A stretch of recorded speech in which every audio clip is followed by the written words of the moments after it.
2023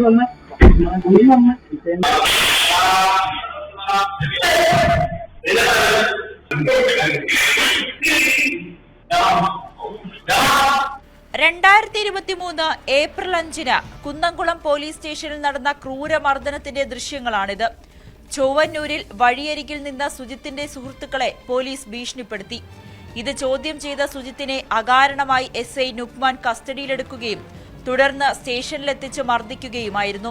CPOമാരായ ശശീന്ദ്രനും സന്ദീപും സജീവനും മർദ്ദിച്ചു.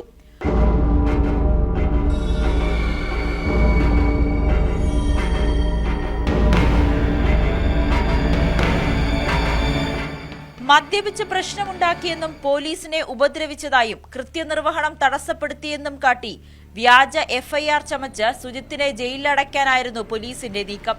എന്നാൽ വൈദ്യപരിശോധനയിൽ സുജിത്ത് മദ്യപിച്ചിട്ടില്ലെന്ന് മനസ്സിലാക്കിയ ചാവക്കാട് മജിസ്ട്രേറ്റ് കോടതി ജാമ്യം അനുവദിച്ചു.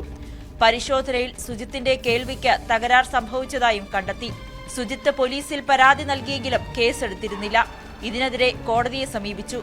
കുന്നംകുളം 1ാം ക്ലാസ് മജിസ്ട്രേറ്റ് കോടതി പോലീസുകാർക്കെതിരെ കേസെടുക്കാൻ നിർദ്ദേശവും നൽകി. തുടർന്നാണ് മർദ്ദിച്ചതിന്റെ CCTV ദൃശ്യങ്ങൾ ആവശ്യപ്പെട്ട് സുജിത്ത് വിവരാവകാശ കമ്മീഷനെ സമീപിക്കുന്നതും ദൃശ്യങ്ങൾ ലഭിച്ചതും. ആരോപണ വിധേയരായ ഉദ്യോഗസ്ഥർക്കെതിരെ അന്ന് തന്നെ നടപടിയെടുത്തിരുന്നതായി തൃശൂർ റേഞ്ച് DIG പറഞ്ഞു. പോലീസുകാർക്കെതിരായ കേസ് പാർട്ടി നടത്തുമെന്ന് PC വിശ്വനാഥ് MLA പറഞ്ഞു. ശക്തമായ പ്രതിഷേധ പരിപാടികളുമായി മുന്നോട്ടു പോകാനാണ് കോൺഗ്രസ് തീരുമാനം.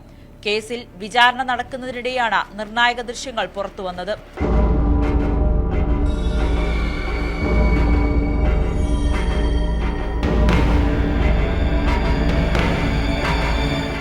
ന്യൂസ് 18 തൃശൂർ.